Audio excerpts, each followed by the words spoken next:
A Viking who split skulls with an axe and saved himself with a poem. That was Egil Skallagrímsson, the warrior poet of the North, whose story survived the ages.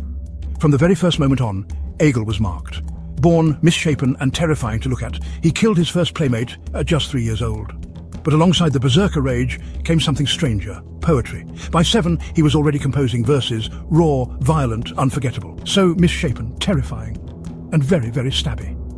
Later, on the battlefield, Egil was a storm. He fought with berserker fury, cutting men down by the dozen, leaving piles of enemies wherever he went. He carried grudges like weapons.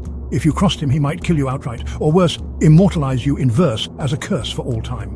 And in true saga style, he didn't stop at swords. Once in a feast-hall brawl, Egil headbutted a man to death, proving that even his skull was a weapon.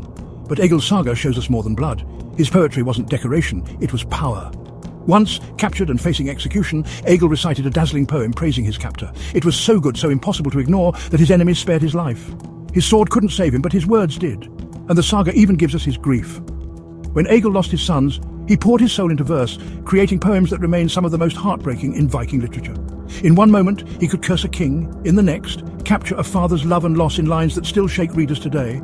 But here's the catch. Egil wasn't just a warrior, he was a poet. And much of what we know about him comes straight from his own verses, the very words that later found their way into Egil Saga, which means the Egil we admire or fear might be Egil as he wanted to be remembered.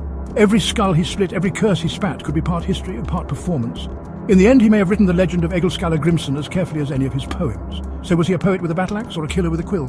Thanks to Egil Saga, we can still read his story, proof that in the Viking Age, words could be every bit as deadly as steel. Cheerio!